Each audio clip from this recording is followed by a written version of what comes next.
කැමරාවක් කියලා දෙයක් හොයාගත්තේ ඒගොල්ලෝ ආස කරන දේවල් ෆොටෝ එකකට ගන්න. නැත්තම් ඒගොල්ලෝගේ මූවමන්ට් එක ෆ්‍රීස් කරලා තියාගෙන ඒක මතක සටහනක් විදිහට තියාගෙන තමයි කැමරාවක් ගත්තේ. ඉතින් මේ කැමරාවෙන් අපිට පුළුවන් වුණා එක දේවල් ෆොටෝ ගහගන්න. ඒ වගේම මේ ෆොටෝ වලට සමාජයේ හොඳ තැනක් හිමුණා.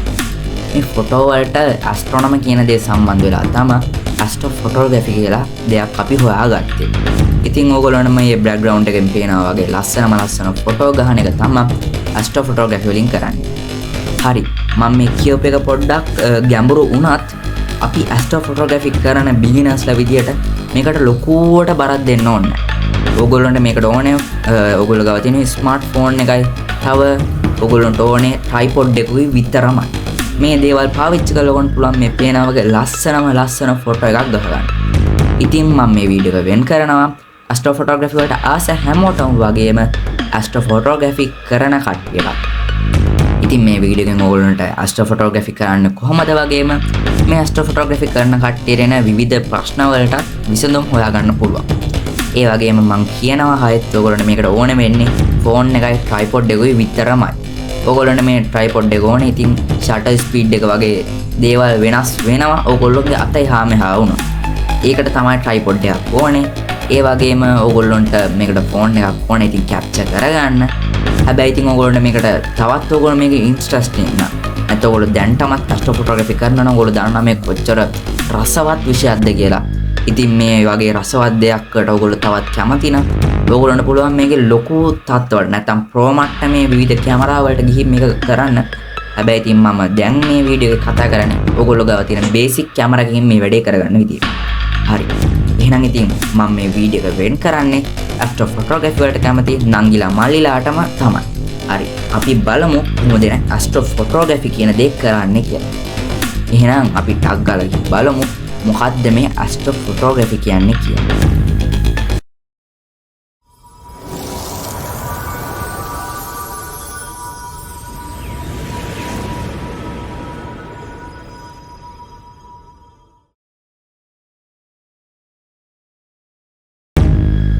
මම කලින් කිව්වා වගේම අද මේ වීඩියෝ එක වෙන් කරන්නේ මම ඇස්ට්‍රෝ ෆොටෝග්‍රැෆි කරන්න කැමති කට්ටිය වෙනුවෙන්.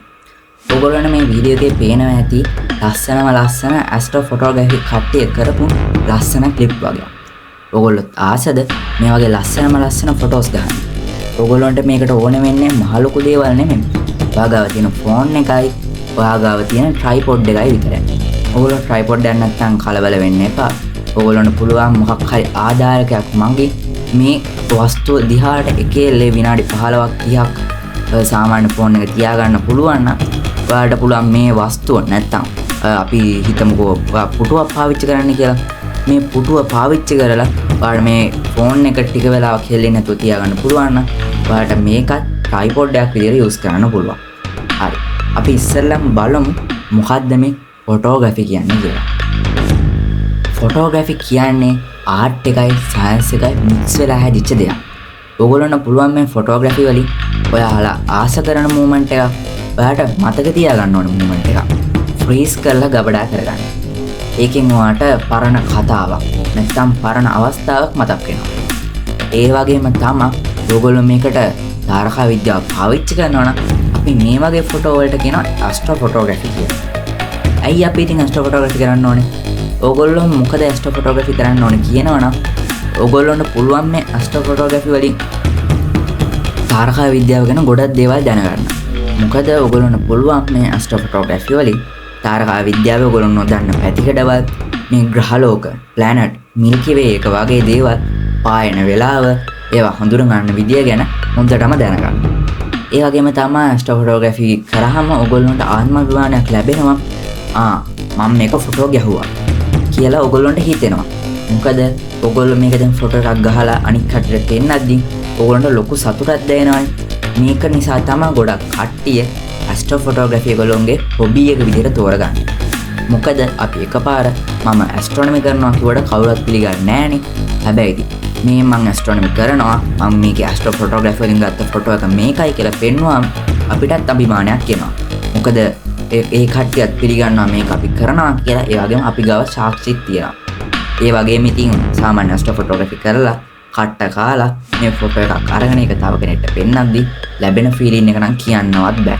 ඒ තරම් මේක මාරම ඉන්ට්‍රස්ටිං සබ්ජෙක්ට් එකක්. හරි. අපි දැන් කතා කරා ඇස්ට්‍රෝ ෆොටෝග්‍රැෆි කියන්නේ මොකක්ද කියලා. අපි බලමු මොකක්ද මේ ඇස්ට්‍රෝ ෆොටෝග්‍රැෆි වල තියෙන ටයිප් කියලා.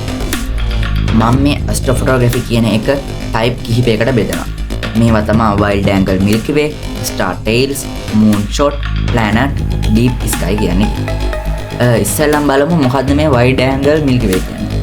මේ වයිල්ඩ් ඇන්ගල් මිල්කි වේ කියන්නේ සරලව ඔයා ගාව තියෙන මොකක් හරි ඩිවයිස් එකක් පාවිච්චි කරලා මිල්කි වේ එකේ ෆොටෝ එකක් ගහගන්න. මේ ස්ටාර් ටේල්ස් කියන්නේ නම් පොඩ්ඩක් අමුතු දෙයක්. ඔයගොල්ලන්ට මේ පේනන්නේ මොකක් හරි ඇඳපු දෙයක් නෙමෙයි. මේ තියෙන තරුවල ගමන් මාර්ගයෙන් ගත්ත ෆොටෝ එකක්. මේ තරුවල නිකන් වලිගයක් වගේ ඔයගොල්ලන්ට පේනව නේද මේ ඉරි. මේ ඉරි දෙකේ තමයි මේ තරු ගමන් කරලා තියෙන්නේ. සරලව කිව්වොත් මේවා මේ තරුවේ වලිගයක් වගේ දෙයක්. මේක ගහන්න කොහොමද කියලා මම ඊළඟට කියලා දෙන්නම්. ඊළඟට තියෙන මූන් ෂොට්. මේ මූන් ෂොට් කියන එක අපි දන්නවා හඳේ එක එක විදිහට එක කාලවල තියෙනවානේ. මේ එක එක කාලවල වලට හඳේ ෆොටෝ ගහන එක තමයි මේ මූන් ෂොට් කියලා කියන්නේ. හරි. ඔයගොල්ලෝ නම් කලින් කියපු ටයිප් තුනම අපිට පුළුවන් ෆෝන් එකෙන් ලේසියෙන්ම කැප්චර් කරගන්න. හැබැයි ඊළඟට තියෙන්නේ ඩීප් ස්කයි ඇන්ඩ් ප්ලැනට්. මේ ප්ලැනට් එකයි ඩීප් ස්කයි කියන එකයි නම් අපිට ෆෝන් එකෙන් කෙලින්ම ෆොටෝ ගන්න අමාරුයි. ඔයා ගාව හොඳ කැමරා එකක් තිබ්බත් නැත්නම් DSLR එකක් තිබ්බත් ඔයාට මේක ෆොටෝ ගහගන්න පොඩ්ඩක් අමාරු වෙන්න පුළුවන්. මොකද මේකට අපිට අඩුම ටෙලස්කෝප් එකක්වත් ඕනේ. නැත්නම් අපිට මේ වැඩේ කරන්න ගොඩක් අමාරුයි. හරි. දැන් අපි දන්නවා ඇස්ට්‍රෝ ෆොටෝග්‍රැෆි වල තියෙන ටයිප් මොනවාද කියලා. ඊළඟට අපි කතා කරන්න යන්නේ කොහොමද මේ ඇස්ට්‍රෝ ෆොටෝග්‍රැෆි වලට යොමු වෙද්දී මොනවාද අපිට මේකට යොදව ගන්න ඕනේ බාණ්ඩ කියලා. මම කලින් කිව්වා වගේම මේකට ෆෝන් එකකුයි ට්‍රයිපොඩ් එකකුයි අත්‍යවශ්‍ය වෙනවා. ඔයාලා ගාව Sony හරි මොකක් හරි වෙන බ්‍රෑන්ඩ් එකකින් කැමරා එකක් තියෙනවා නම් මේ කැමරා එකත් ෆෝන් එක වෙනකොට අපිට පාවිච්චි කරගන්න පුළුවන්. ඊළඟට අපිට ඕනේ රිමෝට් ෂටර් එකක්. ඔයගොල්ලෝ දන්නවනේ ඔයගොල්ලෝගේ ෆෝන් එකේ තියෙනවා ටයිමර් මෝඩ් එකක් කියලා. මේ ටයිමර් මෝඩ් එකම තමයි මේ රිමෝට් ෂටර් කියන්නේ. ඒ කියන්නේ ඔයගොල්ලෝගේ ෆෝන් එක ඔයගොල්ලෝ ළඟට ගිහින් ඔබන්න එපා මේ ටයිමර් මෝඩ් එක ඔන් වෙන්න.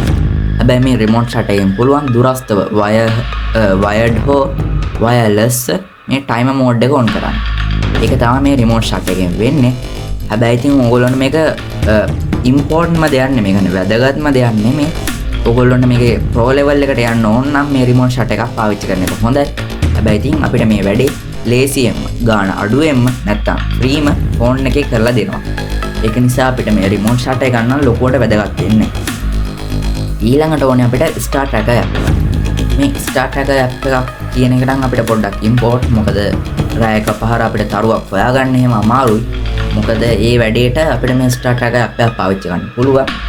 ඔයගොල්ලන්ට ස්ටෙලාරියම් වගේ ඇප් එකක් මේ ඔයගොල්ලන්ට ස්ටෙලාරියම් වගේ ඇප් එකකින් පුළුවන් මේ ස්ටාර් ට්‍රැකර් වැඩේ කරගන්න. ඒ වගේම ඔයාලට මේ ස්ටෙලාරියම් ඇප් එකකින් පුළුවන් තරු පායන වෙලාව, ඒ වගේම මිල්කි වේ එක අපිට හොඳටම බලා ගන්න පුළුවන් වෙලාව, හඳේ හොඳම ඇන්ගල් එක නැත්තම් හඳේ හොඳම ෂොට් එක ගන්න පුළුවන් වෙලාවල්, ටයිම් වගේ දේවල් බලා ගන්න. හරි. ඔයාලා මේ ඇවිල්ලා ඉන්නේ මේ වීඩියෝ එකේ ඔයගොල්ලන්ට වැදගත්ම කොටසට. මේ කෑල්ල නම් ස්කිප් කරන්නේ නැතුවම බලන්න. මොකද මේක ඔයගොල්ලන්ට ඇස්ට්‍රෝ ෆොටෝග්‍රැෆි වලට ගොඩාක් වැදගත් වෙනවා. හරි. මේක තමයි මේ කැමරා සෙටින්ග්ස් කියන්නේ. ඔයගොල්ලෝ කොහොමද මේකේ බේසික් කැමරා සෙටින්ග්ස් හදන්නේ? හරි. දැන් ඔයගොල්ලෝ ගාව තියෙනවා ෆෝන් එකක් හරි කැමරා එකක් හරි. මේ කැමරා එක ඔයගොල්ලෝ යන්න මූඩ් වලට. නැත්තම් සෙටින්ග්ස් වලට ගිහින් මේකේ මූඩ් තෝරලා මේකේ මැනුවල් මූඩ් එකට මේ කැමරා එක දාගන්න. කැමරා එක ගනම් මෙහෙම තමයි මේක පේන්නේ. මම ෆෝන් එකක මේක පේන විදිහ පෙන්වන්නේ නැහැ. මොකද ෆෝන් වලින් ෆෝන් එකට මේක වෙනස් වෙනවා. ඒක නිසා සමහර කට්ටියට මේක අවාසියක් වෙන්න පුළුවන් නිසා මම කැමරා එකක විතරයි පෙන්වන්නේ. හරි. අපි දැන් මේක මැනුවල් මෝඩ් එකට දාගත්තනේ. ඊට පස්සේ අපි මේකේ ISO වගේ 800 ඉඳන් 3200ත් අතර දාගන්න. මේ ISO වගේ වෙන්නේ මොකද්ද කියලා මම ඊළඟට කතා කරන්නම්. හරි. ඊළඟට අපිට කැමරා සෙටින්ග්ස් වල තියෙන්නේ ෂටර් ස්පීඩ් එක. මේ ෂටර් ස්පීඩ් එක සෙකන්ඩ් 15 ඉඳන් 30ට වගේ දාගන්න.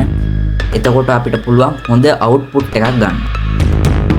අපච් එක ඔයගොල්ලෝ දාන්න ඕනේ F1 කියන නැත්නම් අපච් එකේ අගය 2.8යි හරි 4යි හරි. ඊළඟට ඔයගොල්ලෝ ෆෝකස් එක ඉන්ෆිනිටි දෙන්න. මොකද මේ ඉන්ෆිනිටි දෙන්න ඔයගොල්ලෝ දන්නවා රාත්‍රී අහසේ දුර තියෙන වස්තුන් වල ආලෝකය අපිට එන්නේ ඕගොල්ලෝ දන්නවා ළඟ තියෙන වස්තුවක නම් එන්නේ නිකන් අර නාභිගත වෙනානේ. හැබැයි ඉතින් දුර තියෙන වස්තුන් වල එන්නේ සරල රේඛියව තමයි මේ ආලෝක කිරණ අපේ හැට එන්නේ. ඒක මේ විදිහටම තමයි කැමරා එක. ඒක නිසා මේක අපි සලකන්නේ අනන්තයේ ඉඳලා එන ආලෝක කිරණක් විදියට. ඒක නිසා තමයි අපි මැනුවල් දාලා තියෙන්නේ මේ ફોකස් එක. හරි. එතකොට ඕගොල්ලන්ට පුළුවන් මේක ලස්සනට ෆොටෝ ගන්න. ඕගොල්ලන්ට ඊළඟට මම කියන්න යන්නේ මොකද්ද මේ මූඩ් වලින් වෙන්නේ කියලා. ISO වගෙන් සරලවම වෙන්නේ ආලෝකය පොඩ්ඩක් පාලනය කරන එක තමයි ISO වගෙන් වෙන්නේ. ඕගොල්ලන්ට පුළුවන් මේක ටික වැඩි කරලා අඩු කරලා try කරලා බලන්න ඕගොල්ලන්ට ගැලපෙනම ISO වගේ මොකද්ද කියලා. හැබැයි ඉතින් ඕගොල්ලෝ මේ ISO වගේ සාමාන්‍ය මං කලින් කියපු මට්ටම නැත්තම් ISO 800ත් 3200ත් අතර තියාගත්තා නම් මේ වැඩේ ලේසි. ඕගොල්ලෝ මේ දෙක අතරේ ඕගොල්ලන්ට ගැලපෙනම නැත්නම් ඕගොල්ලෝගේ ඔබ්ජෙක්ට් එකට හරියනම ISO වගේ තෝරගන්න ඕනේ. ෂටර් ස්පීඩ් එක වෙන්න ඕගොල්ලෝගේ ෂටර් එක කැප්චර් කරගද්දී අපි මේ ෂටර් ස්පීඩ් එක ගොඩාක් වැඩි කරගන්න සාමාන්‍ය සෙකන්ඩ් 15 විනාඩි 30ට වගේ තමයි තියාගන්නේ.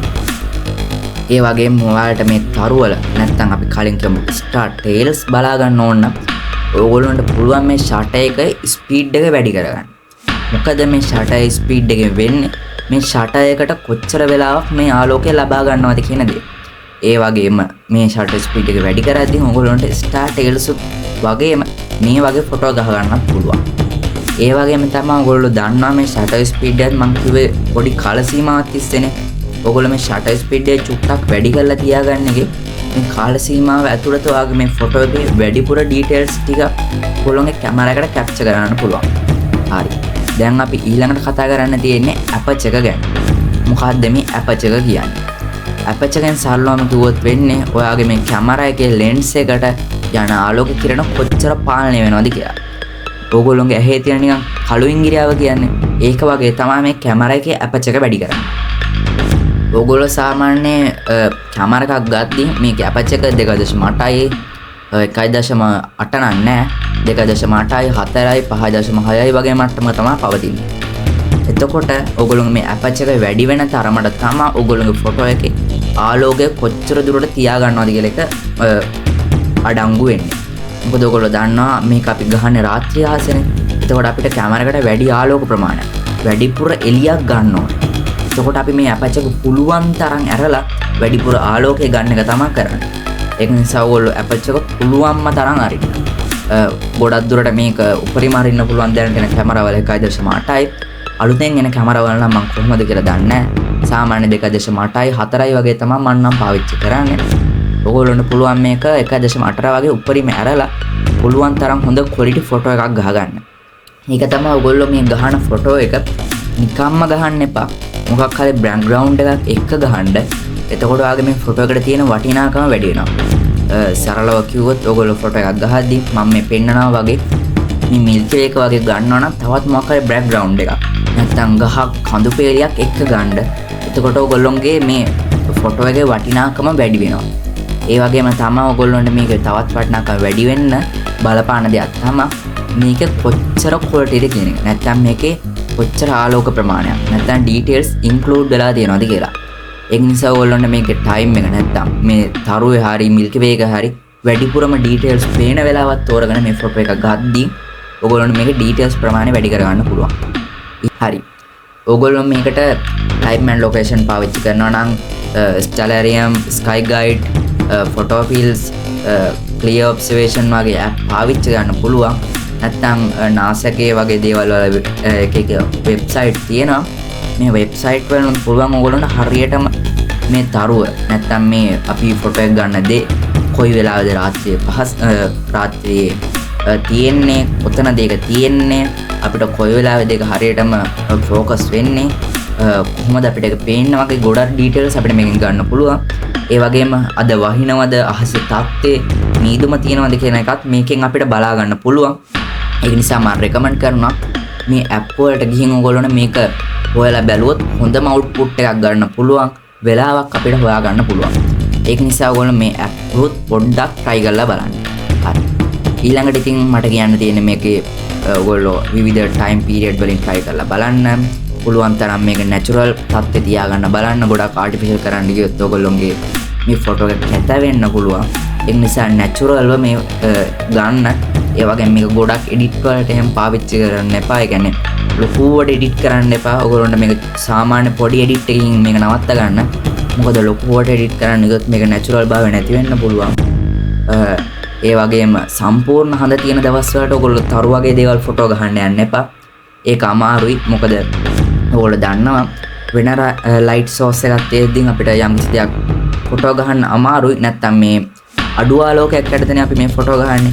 එතකොට හඳ වගේ තියෙන දවස්වල බුද සිකුරු නම් හඳ තියෙන දවස්වල බලා ගන්න බෑ. බ්‍රහස්පති සෙනසුරු වගේ ග්‍රහලෝක පොඩ්ඩක් පේනවා අඩු වෙනවා. ඒ වගේම ඔයගොල්ලොන්ට මිල්කි වේ එකෙත් ලොකු ඩීටේල්ස් බලා ගන්න බැරි වෙනවා හඳ තියෙන දවසට. ඒක නිසා ඔයගොල්ලෝ මේක පුළුවන් තරම් හඳ නැති අමාවක දවස්වල තමයි මේ night sky observation star tails වගේ දේවල් ගහනවා නම් කරන්න ඕනේ. හැබැයි ඉතින් full moon night වල තමයි හඳ ෆොටෝ ගහන්න ඕනේ. හරි. එහෙනම් ඉතින් අද මගේ වීඩියෝ එක නවත්තනවා. ඔයගොල්ලෝ මොකක් හරි ප්‍රශ්නයක් ආව නම් මේකෙන් යටින් කමෙන්ට් කරන් යන්න. මම එකට ටග් ගාලා විසඳුමක් ඔයගොල්ලන්ට කියන්න. එහෙනම් ඉතින් ඊළඟ සතියේ අලුත් වීඩියෝ එකකින් හම්බ වෙන බලාපොරොත්තු වෙමින් අදට මම මේ වීඩියෝ එක නවත්තනවා.